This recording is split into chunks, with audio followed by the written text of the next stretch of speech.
Hello, and thank you so much for joining me for this session. My name's Alice, and I help small business owners to find the right systems, tools, and processes to get their businesses running really efficiently. One of my big bugbears is people saying you must use this particular system or way of working in order to be successful. And that's completely not true. We are all different and our businesses are all different. And in the same way that one particular outfit would look fabulous on one person and just not look right on someone else, the systems that we use in our business are really important. And the way that they fit us is also really important. So we need to find things that work for us, that are comfortable and that we enjoy using. So I'm based in the UK, in a little village in a county called Worcestershire, which is famous mainly for Worcestershire sauce, which is a lovely condiment if you ever want to try it. I have a family and a small flock of sheep. We live in the countryside, so I'm outdoors a lot of the time when I'm not sat in front of my computer. And today I'm going to talk to you about top tech tools for brilliant business. And I'm going to cover 3 areas. We're going to look at some time management tools, some task management tools, and some tech management tools. And finally, I've got a little bonus for those of you who use video. This is my new favourite, so it doesn't really fit in any of the categories, but I love it and I wanted to share it with you. So hopefully you'll go away with some ideas for things to try in order that you might be able to get more done in less time. And then the decision that you need to make is how you're going to spend that time, whether that's growing your business, spending more time with your family, doing the things you love. And that's your bit that you need to make the decision on. Right, so let's get started. I'm going to start with time management. Time management really is just looking a little bit more carefully than we might normally at the way that we spend the time that we have. We all have the same number of hours in a day, and yet there are some people who get way more done than others. And looking at how we're spending our time is the first step to maybe moving up the scale in terms of the number of things that you're getting done. Now, that doesn't mean you need to do loads of stuff, but if you can compress the work into a shorter space of time, it leaves you more free time. It's not always about working harder, it's about working smarter. And today I'd invite you to ask yourself 2 questions. Firstly, what am I doing with my time? And secondly, what would I like to be doing? So the first question, what am I doing with my time? We can look at that in a bit of an audit quite easily, either using a time-honoured bit of paper. I do like a bit of paper just because I'm very tech-loving, doesn't mean I don't mind a bit of paper. So I've got a printable worksheet for you if you want to do a week of auditing your time. And I really suggest you do this if you've not done it before. It's really interesting to see every time you change task, you lose a bit of momentum, a bit of power. So we want to be batching up tasks so that we're doing groups of things together, not checking our email every 20 minutes, because that breaks our train of thought and loses our momentum. And there is both a PDF and an Excel file. So if you want to change that to every 15 minutes, even every 10 minutes, that's absolutely fine. But the first step is to track what you're doing. Now, that's a very analog way of doing it. Just write it down, put the bit of paper next to your desk and maybe put a timer on so that every half hour you get a reminder and you've written down what you've done. It's enlightening to know what you're up to. If, however, you want a bit more of a technical solution, I'd love to introduce you to a tool called Rescue Time. Rescue Time is an app that sits on your desktop, both Macs and PCs, as well as your phone, your tablet, and across all the different platforms, it gathers data about where you've been and what you've been doing. And you are able to tell it which places are productive versus unproductive. So we can see that I've got business, which is 48% of my time. Unfortunately, in a recent computer rebuild, my Rescue Time didn't get reinstalled. So I've lost a month or so of data, which is a bit upsetting, but never mind.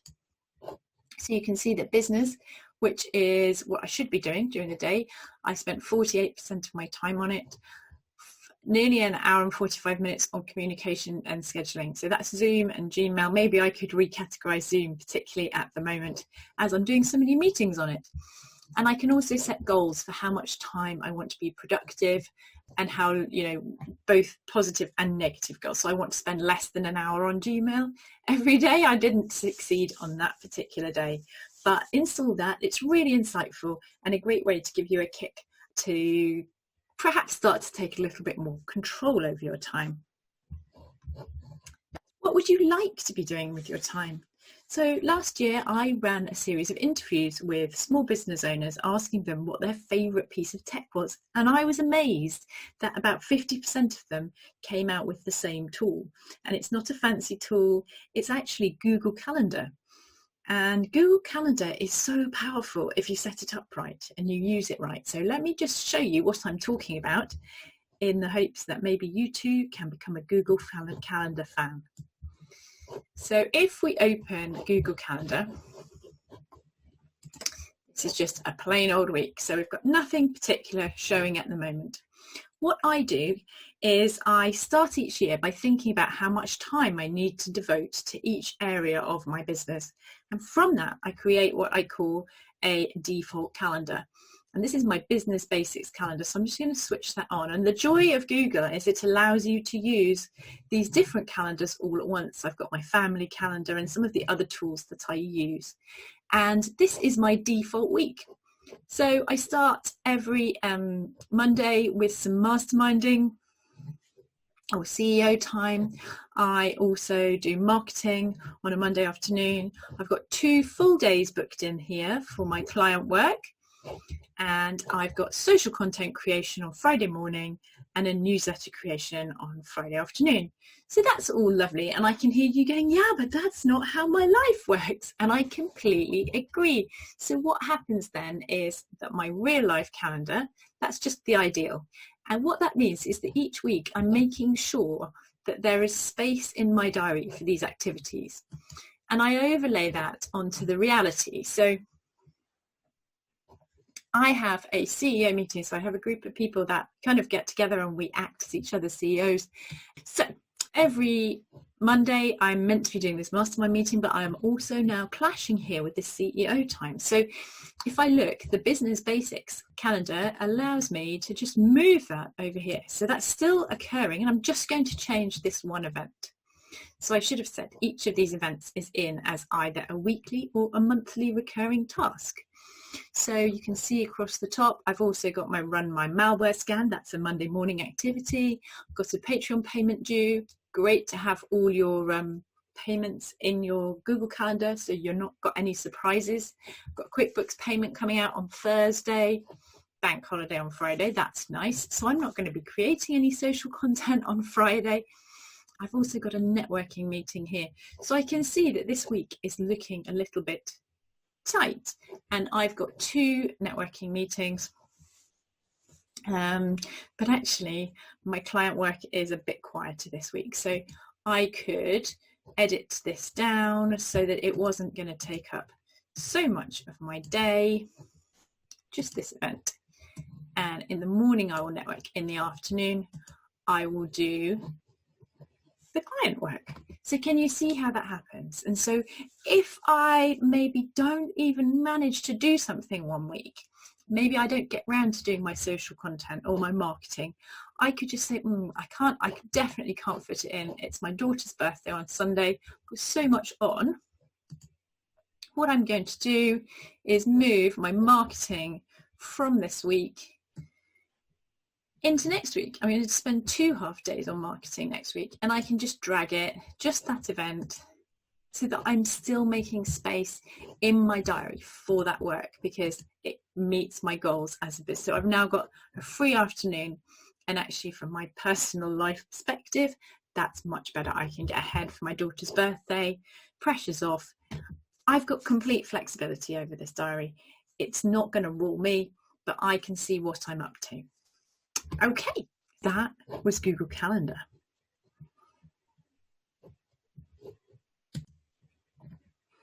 And when we talk about what would we like to be doing, make sure that things you would like to be doing are in your calendar. If that's having every Wednesday afternoon off, put it in your calendar. It's not going to happen unless it's in the diary. And so claim back your time. Moving on then, we're going to take a look at task management. So as well as setting those areas of time to deal with different areas of your business, we need to look at the different tasks that you're doing. And a lot of people are walking around with millions of tasks in their head, finding it really stressful. But this is one area where really the tech can help. So we want to get the tasks out of your head and into some kind of management tool. There are loads of tools out there that can help you with this. I'm going to show you two today, a lightweight one and a super heavyweight one, depending on your preference. So let me show you. Firstly, we have a tool called Todoist.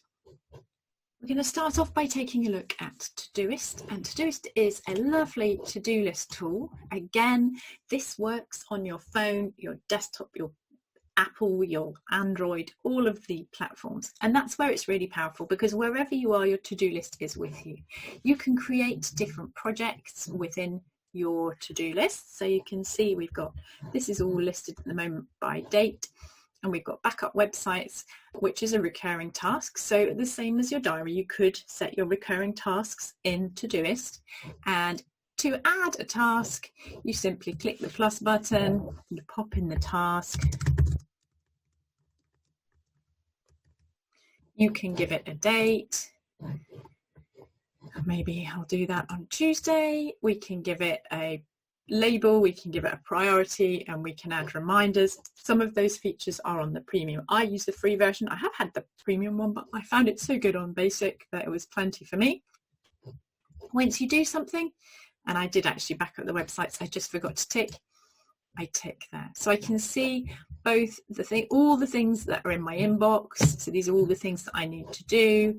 I can see what's upcoming by date. And it's really flexible. The other really snazzy thing that it does that I think you're going to like is it integrates with Gmail. So if I get an email, such as this one, from myself asking for help, obviously some data protection issues. If I get an email, I click add to Todoist and I can turn that into a task in my to-do list. So here we go.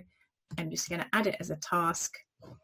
And now if I look back in here, I have to refresh it. Fingers crossed. Can you help from today? And that is and it linked me back to the original email. So I can start to create the tasks from my inbox as well as my head and anywhere else. That's a lovely starting point if you haven't used a to-do app before. If you're ready for something a little bit meatier, let me introduce you to my favourite tool at the moment. It's called ClickUp. I've got a demo version of it here for you. So it works in a really similar way to Todoist. It's based around tasks. It's just that the tasks can be grouped into lists. The lists can be put into folders and projects and spaces so that you can combine lots of different tasks. And you can assign them, and I'll show you because that's often easier. So this is your dashboard and you get the lists shown there, and you can have favorites so that they always stay.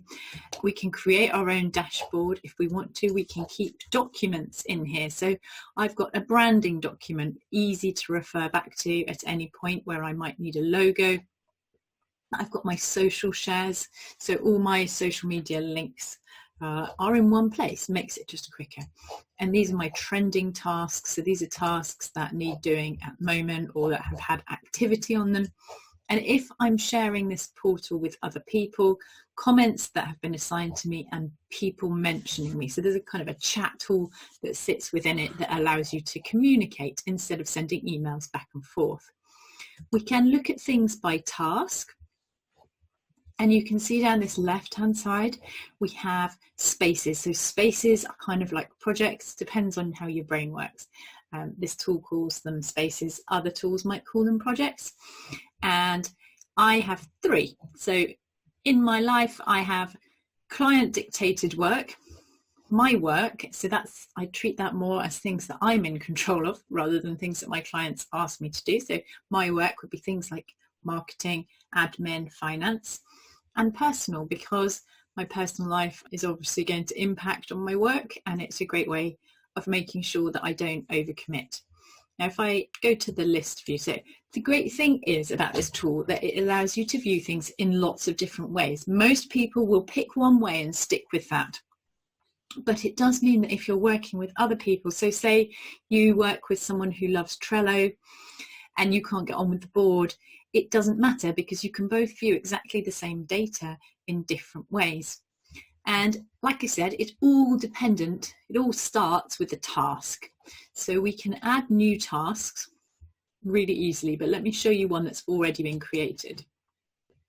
So this is sitting within a list, which is setting up Steve's email marketing. And the task is to create a freebie. So we can assign it to someone. So this is assigned to Ruth, who is Steve's VA. We can give it a priority. It's high priority. We know here that it is blocking my ability to add the freebie to his website because until the freebie has been created, we can't add it anywhere. We can also add subtasks if we want, and you can see how these tasks are noted. So there's an audit trail of what's happened on that task. And perhaps when Ruth has completed, she can just click on Browse, pick up a file ready to drop in. So she can just add the 7-part template. That's the freebie, for example, and she can upload that and that will be there. So then I can pick it up straight away. It doesn't need to come through an email. We all know where the latest version is because the latest version just sits within that task. These are all the tasks for this particular activity. Then I've got a website migration and some updates. And then I've got some website tweaks. This lady, I've already finished the work for, so there's nothing showing. And then there's some other stuff showing under my everyday work and bits of work. Finance. So finance, I've got reconcile payments, that I do that mid-month, and that little twirly circle shows that it's a recurring task. I've also put in my daughter's birthday, which happens to be next weekend, and I know that this week is going to be a little bit more hectic because of that, so I've popped in those tasks. And I can see all those things in one place. I can drill down and just look at one particular area by using my spaces and opening them out. So if I just want to look at Julie's website migration, I can do that too. And with all these different views, I can either look at the list or I can look at the board. And the board, is it still to do or has it been completed? And I can set up different statuses if I wanted to. So I could have a status of in progress. And that could be bright pink.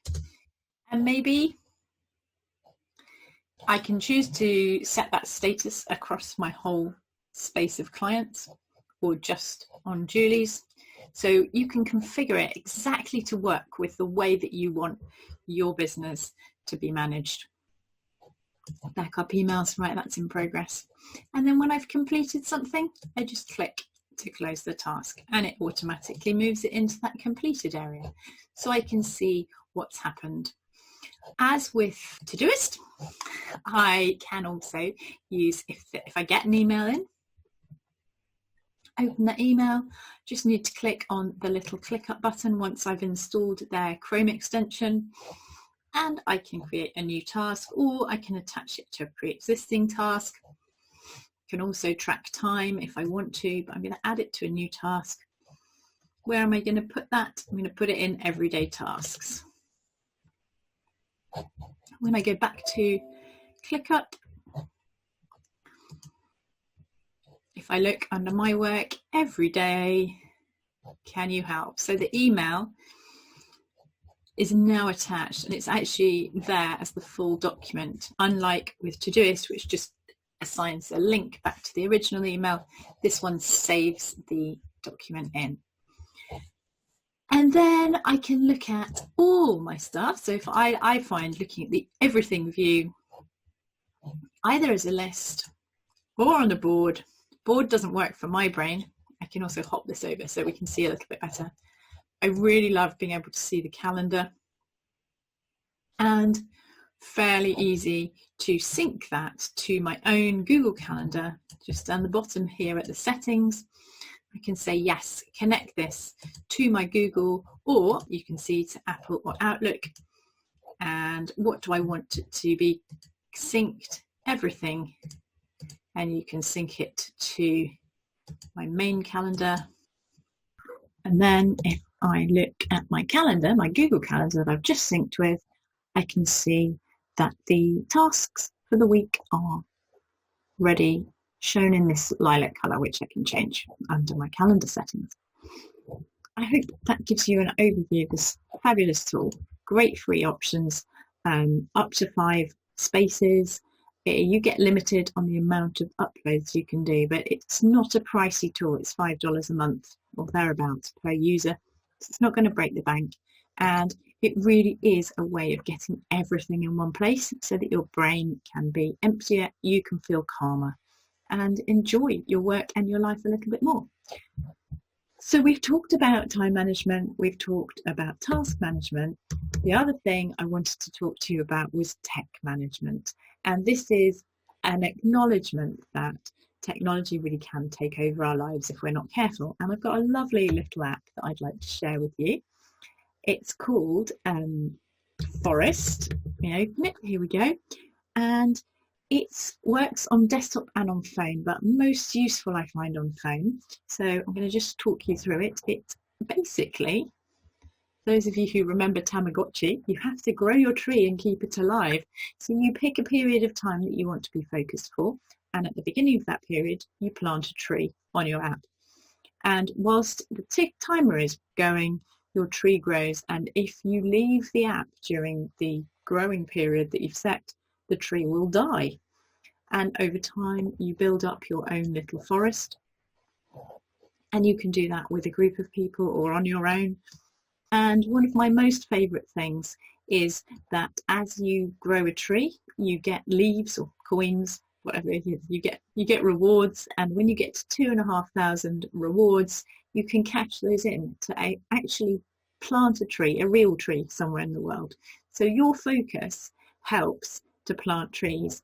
And I've got the Chrome app here, and all I need to do is click to start planting. I can choose from a whitelist or a blacklist mode, so I've got control over what I can access. So I might whitelist my accounting package if what I need to do for the next 25 minutes is just catch up on my reconciliation, or I might whitelist a research tool. But I can also just blacklist the sites that I know I shouldn't be on: Facebook, Instagram, the news, anything I don't want to use. So you can tailor that to work in the way that suits you best. You hit the tree here, and that's it. If I go somewhere else, if I don't leave this browser running nicely, I'm going to be in trouble, and this poor little tree is going to die. So I hope that also gives you another tool that you might find useful. And that really brings me to the end of my official presentation, but I did promise you an extra bonus feature. And that is one that I am really blown away by the technology that's in this tool. And it's really useful if you need to do video editing, which is something that obviously I've needed to do for this particular presentation. Let me show you. It's called Descript. So this is it. It's not much to look at initially, nothing to see here really. But first of all, we need to upload the video that we want transcribed. So we click in the middle and we pop our video in. Give it a second to upload. I'm going to fast forward for you. And you'll see that on the left here, we have the option to transcribe one file. When you first sign up, you get 3 hours free video transcription, which is actually a reasonable amount for most people. And after that, you will find that you need to pay $10 a month, which is really reasonable for as much transcription as you want. And I'm just going to click transcribe. And we'll pop back in a few minutes and it will be ready for you. And here we go. Don't you love the images that video pulls out? What it's done is it's given it a name and it's transcribed all the text that I've said and matched it to the words, the sound file down here. And the really incredible thing is that I can just delete or amend this text. So I did write a book called Sorted. There we go, I'm umming again. I'll be able to edit that out later. And I can just delete that there and it goes from within the text, and it's incredible. So if I play that back, if I start here, and I'm not all geek. I do love computers, I do love technology, but I also love being outside, rural. Right, I want to get rid of that. What do? I just click in the text.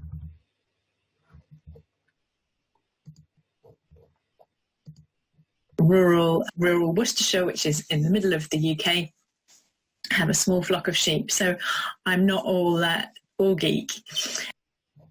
And why would I say all geek? I can delete that as well.